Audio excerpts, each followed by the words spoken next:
Voilà, alors on va pouvoir commencer. Je vous souhaite en tout cas une bonne réunion pour donc ce premier JT Live organisé par le groupement Différence. Ce premier JT Live, on a voulu le concentrer sur les mesures phares en fait, à mettre en place dans le cas de cette urgence sanitaire du Covid-19 qui a touché vraiment toute la planète. Donc, c'est vraiment, on a voulu faire un concentré et chaque mesure, en fait, sera redétaillée donc, dans des JT qui seront vraiment spécifiques, dédiés, et vous retrouverez donc tout au long de la semaine prochaine. Alors, la première des mesures phares à mettre en œuvre, c'est vraiment de créer une cellule de crise. Alors, c'est des fois techniquement un peu compliqué, notamment quand on est sur des entreprises avec des tailles assez réduites. Les chefs d'entreprise ont tendance à être seuls. Et quand on vit une crise d'une telle ampleur, effectivement, il faut pouvoir rompre notre solitude. Cette solitude, vous pouvez vous entourer, effectivement. Si vous avez déjà un comité stratégique ou un comité directeur, il faut absolument partager avec eux. Mais ça peut être également votre assistante, votre commercial de production ou en tout cas votre chef d'équipe. Ça peut être également, pourquoi pas, votre expert comptable ou un ami qui travaille dans le même secteur ou dans un secteur différent. Mais en tout cas, il faut bien avoir conscience qu'il va être touché par les mêmes problématiques que vous. Et donc, le but, c'est vraiment que vous ne soyez pas seul face à ces décisions, puisque vous êtes en train de gérer des problématiques qui sont importantes. Alors, il faut pouvoir organiser des réunions au moins hebdomadaires, pour pouvoir analyser la situation, pour pouvoir prendre les décisions et surtout prévoir la mise en œuvre opérationnelle et donc partager quelque part des bonnes pratiques dans ce cadre-là et dans la mise en place après des solutions que vous allez aborder. Donc encore une fois, la cellule de crise, c'est surtout ne pas rester seul, pouvoir partager ces problématiques. Alors là, c'est déjà une première mesure, elle est vraiment purement organisationnelle. Ensuite, la deuxième mesure, ça va être de protéger vos salariés. Le Code du travail vous impose en tant qu'employeur de protéger vos salariés. Ça veut dire assurer leur protection, qu'elle soit donc notamment au regard de la sécurité du travail. Ça, c'est des obligations qui sont bien connues, mais également la santé de vos salariés. Ça veut dire que si votre entreprise n'est pas frappée d'une interdiction d'ouverture, c'est-à-dire qu'elle n'a pas eu une fermeture obligatoire, vous allez devoir essayer d'adapter les postes de travail pour essayer de garder une continuité de service ou d'activité. Alors là, la première des solutions barrières pour protéger les salariés, bien sûr, c'est de mettre en place le télétravail qui doit s'organiser et qui doit être aussi donc du coup managé d'une manière un peu différente, mais essayer au maximum d'organiser ce télétravail ou en tout cas de le faciliter à temps plein ou à temps partiel. Donc si on le met à temps partiel, effectivement, ça nous permet de générer moins de contacts entre vos employés et donc préserver ainsi leur sécurité sanitaire. Mettre en place ensuite tous les équipements de protection. Alors, on parle de gants, on parle de masques. On va pouvoir parler, pourquoi pas, de vitres en plexiglas pour protéger effectivement les interactions ou en tout cas les échanges entre les personnes si vous devez être amené à rencontrer des personnes. Nous, un de mes amis, par exemple, qui est médecin, effectivement, a mis en place une vitre de protection pour lorsqu'il reçoit ses clients et quand il fait ses patients et ses consultations. Ensuite, pour respecter les conditions de travail, il va falloir mettre en place toute la documentation qui est nécessaire. La première des documentations, c'est l'attestation de l'employeur qui va autoriser finalement ses salariés à pouvoir se déplacer pour venir sur le lieu de travail si le télétravail, encore une fois, n'est pas possible.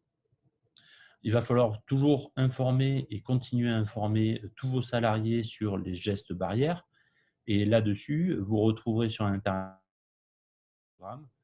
qui vous permettent de les recenser, de sensibiliser et de rappeler par cet affichage, un affichage qui va être d'ailleurs obligatoire pendant cette période de crise, de recenser tous ces gestes barrières et de bien les rappeler aux salariés, effectivement, d'éternuer dans les coudes, d'éviter tous les contacts entre les mains, se nettoyer régulièrement les mains, voilà, et de garder des distances de sécurité.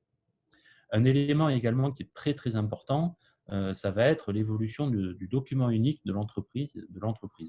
Alors, ce document unique, pour rappel, c'est un document qui est obligatoire et il doit recenser les risques auxquels sont exposés, les risques de sécurité auxquels sont exposés les salariés lorsqu'ils sont sur le lieu de travail et également dans le cadre de leur déplacement. Alors, à partir du moment où on a des mesures barrières à mettre en place, des respects de mesures notamment de protection et de distanciation des personnes, des mesures également pour limiter le nombre de personnes dans une même pièce, il va falloir que ce document unique soit mis à jour. Alors, pour le mettre à jour, donc il va falloir le mettre à jour, bien sûr, ce document unique. Et pour le mettre à jour, il va falloir pouvoir contacter son CSE, donc son comité social d'entreprise, pour pouvoir valider cette mise à jour. Et nous, on vous préconise donc de pouvoir informer au maximum, déjà par email, vos collaborateurs et employés sur la mise à jour de ce document unique. Alors, c'est un document quand même qui reste encore une fois obligatoire et qui est très important, notamment dans le cadre de la prévention des risques sur le lieu de travail. Il faudra également adapter le règlement intérieur de l'entreprise et mettre en place des chartes pour organiser le télétravail. Alors, ces chartes, elles visent aussi bien les conditions matérielles mises en place par l'employeur pour assurer ce service de télétravail, mais également les obligations quelque part de l'employé et les obligations qu'il est tenu de respecter lorsqu'on a mis en place ce télétravail. Et bien sûr, quand on parle de protection de vos salariés, le contact avec le CSE qui est bien sûr indispensable, de garder ce lien avec vos représentants des salariés.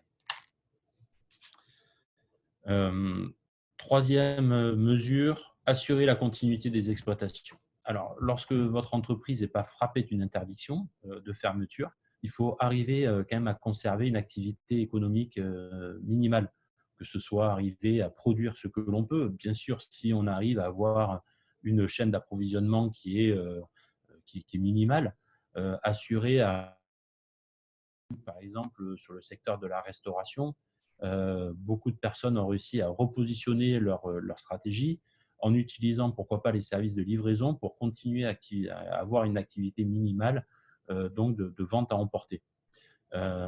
C'est là où en fait, on va devoir imaginer un plan en fait, pour chaque fonction dans l'entreprise pour arriver à continuer ce minimum de services, ce minimum d'activité et qui est vraiment vital pour l'entreprise pour continuer à générer un petit peu de flux de trésorerie, à générer cette activité, de ne pas être en cessation et en rupture totale. Ça permet également d'assurer une certaine cohésion avec les salariés et ça permet également de ne pas être isolé. Donc, ça fait une sorte de retour envers les deux premières phases. Il va falloir bien sûr suivre et manager les équipes. Même si elles sont en télétravail, il va falloir continuer à assurer un suivi, de pouvoir vérifier où elles en sont dans leurs travaux, pouvoir continuer à les supporter aussi face à leurs difficultés, de pouvoir donc vraiment les superviser, les aider à accomplir leurs tâches, ne pas les laisser seuls au même titre que vous. Alors là-dessus, il y a quand même aujourd'hui une capacité à communiquer, donc que ce soit au travers de mails, bien sûr, le téléphone également, mais aussi il y a des groupes de discussion. Donc, si vous avez une entreprise qui dispose déjà d'un réseau social d'entreprise, effectivement, vous pouvez communiquer par ce biais. Sinon, vous avez aussi quelque chose qui est très simple et qui marche quand même d'une manière assez opérationnelle, c'est la mise en place d'un groupe WhatsApp qui permet de pouvoir continuer à échanger entre les différentes personnes. Là aussi, il faut faire attention, si on crée un groupe, peut-être de créer deux groupes, un qui serait vraiment dédié à l'animation, on va dire, plutôt conviviale de l'équipe, et l'autre qui est vraiment dédié à l'animation technique. Et c'est quand même bien d'avoir deux flux qui soient séparés pour qu'on ait vraiment le côté très, très professionnel et très pragmatique et pertinent qui soit isolé dans un seul flux pour aider vraiment et faciliter les échanges et les questions-réponses et le support entre les personnes. Un autre élément qui va être indispensable, c'est de pouvoir analyser la solidité des clients. Parce qu'en fait, il va falloir faire un tri dans la liste des créances clients que vous avez encaissées, des clients que vous allez continuer à servir, entre ceux qui seront en capacité de vous payer rapidement, ceux qui sont suffisamment solides pour pouvoir honorer leurs échéances, et ceux qui étaient déjà peut-être en difficulté et sur lesquels il va falloir peut-être consentir des échéanciers sur une durée un peu plus longue ou d'une manière un petit peu moins agressive, ou en tout cas, il faudra peut-être être un peu plus tolérant avec eux, ou peut-être les informer également des capacités qu'ils ont eux-mêmes à mobiliser. Et on retrouvera ça sur la slide d'après. Bien sûr, encore une fois, quand on dit analyser la solidité et faire une action avec eux, ça revient toujours à communiquer avec vos clients. Communiquer, que ce soit sur l'activité minimale que vous allez donc conserver et que vous allez essayer surtout de conserver, mais également communiquer sur la date que vous entrevoyez ou ce qui se passe chez vous, si vous avez dû fermer ou pas. Donc, ne pas laisser vos clients dans l'incertitude. Il y a beaucoup aujourd'hui d'enseignes qui continuent à discuter, à échanger, notamment sur les clients B2C, donc avec les particuliers, sur les réseaux sociaux, au travers de leurs emailing habituels, etc. Toutes les actions de communication continuent à être menées, même avec une période de fermeture. On continue à garder ce lien et à continuer à communiquer avec les clients. L'étape 4, comme je commençais à en parler au niveau des créances clients, ça va être d'optimiser vos finances. La première des choses, je pense qu'on en a beaucoup parlé et on a eu énormément de phases d'hésitation la semaine dernière sur les mesures liées au chômage partiel. Les ordonnances ont été publiées, le décret également qui fixe les conditions générales et les conditions précises du chômage partiel a été validé donc, hier exactement, du coup fin mars, ce qui veut dire qu'aujourd'hui on arrive à avoir des mesures avec une certaine certitude.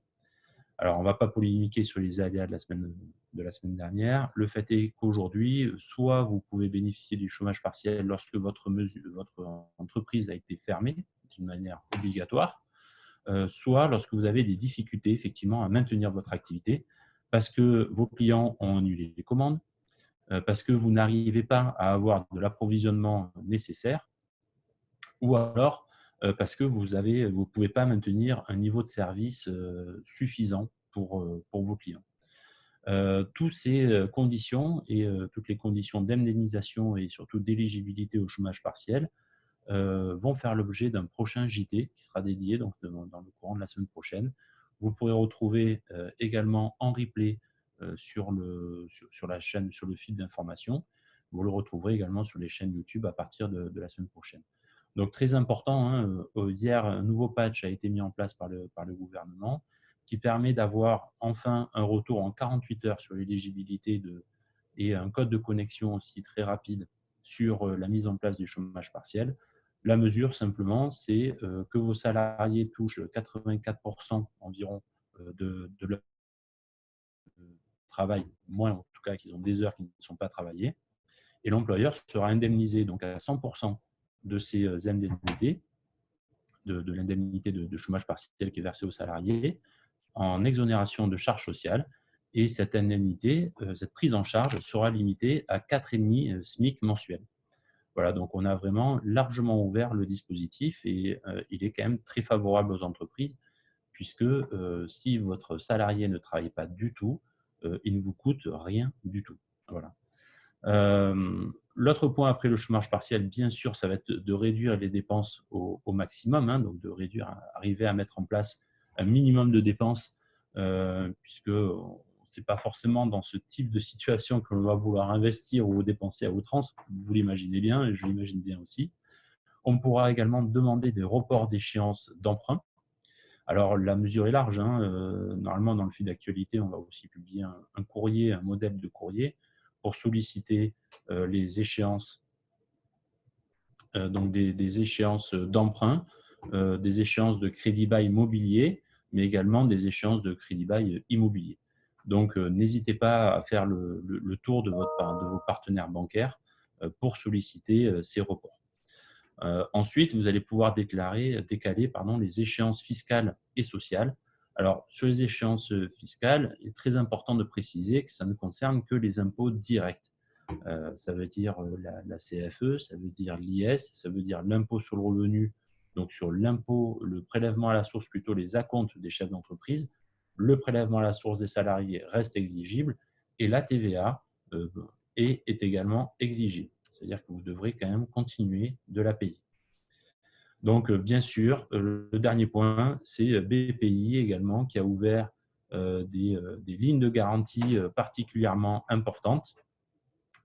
Donc, des lignes de garantie importantes sur des emprunts à souscrire, mais également sur des lignes de factor ou des lignes de mobilisation de créances que vous pourriez déjà avoir auprès de BPI. Elles vont être augmentées de 30%. Si vous n'avez pas chez BPI, il faut demander également une augmentation de vos lignes auprès de votre banque en sollicitant la garantie de BPI. BPI va mettre en place également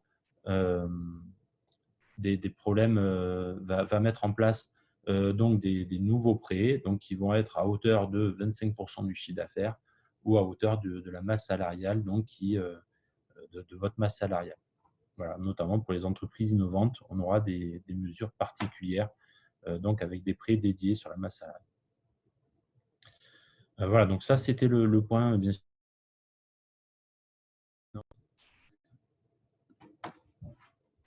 Le 5e point sera de prendre contact avec tous vos partenaires pour essayer de bénéficier au maximum des aides.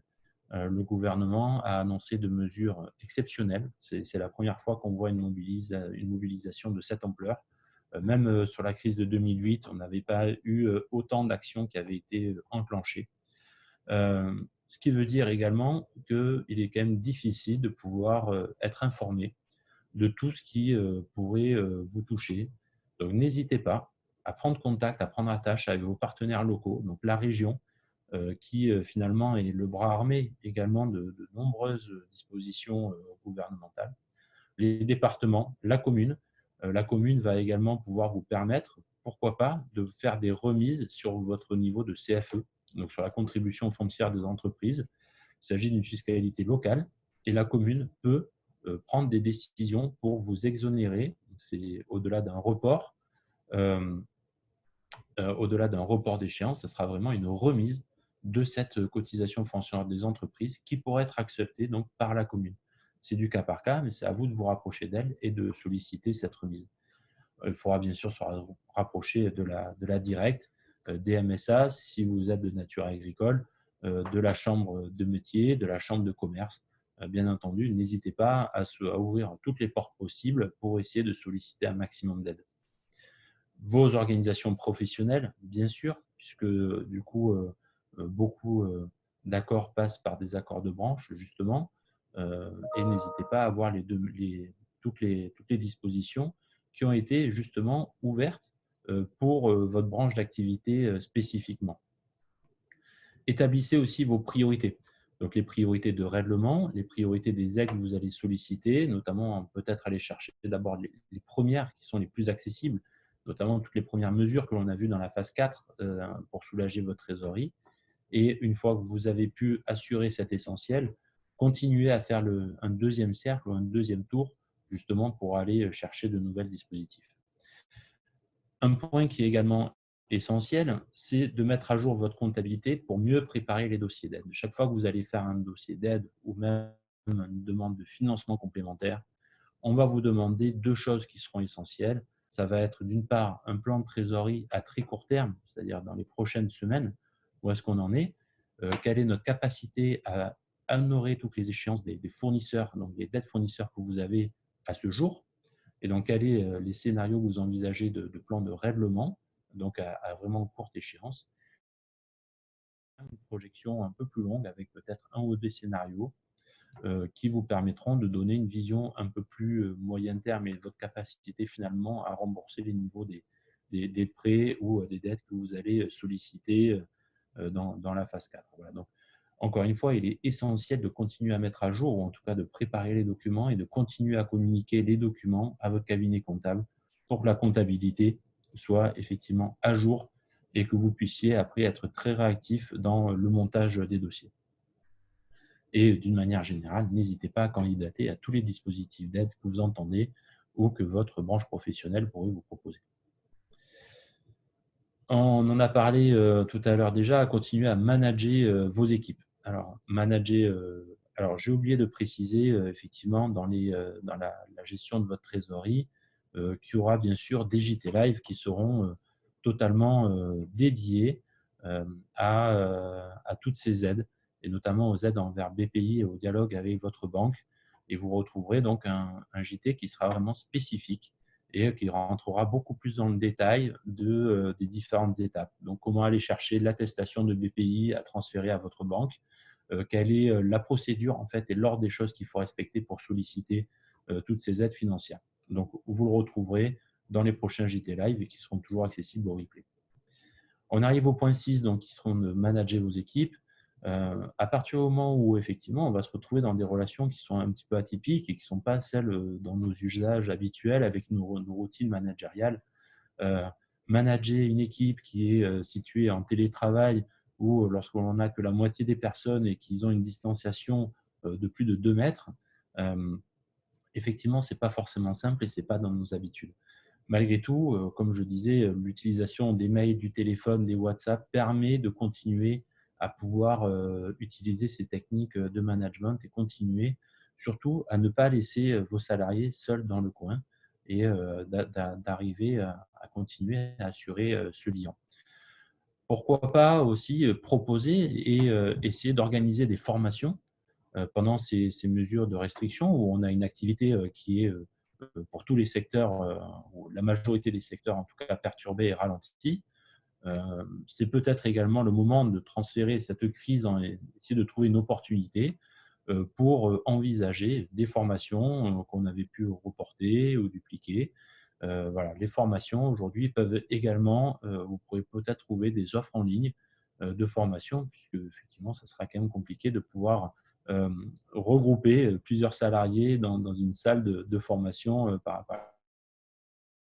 Mettre en place effectivement des mesures de contrôle, hein, puisque du coup, quand vos salariés sont sur place, vous contrôlez la réalisation du travail. Il faudra pouvoir l'organiser, y compris avec du télétravail. Et encore une fois, garder cette convivialité, l'esprit d'équipe et le lien et la force qui fait une équipe, bien sûr, en mettant toutes ces actions.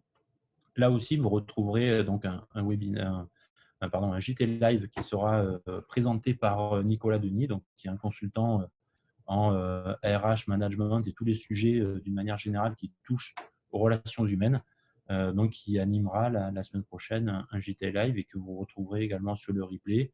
Le but, c'est vraiment de donner quelques bonnes pratiques pour arriver à continuer à garder ce lien avec les équipes et des relations humaines plus qu'équilibrées malgré ces périodes.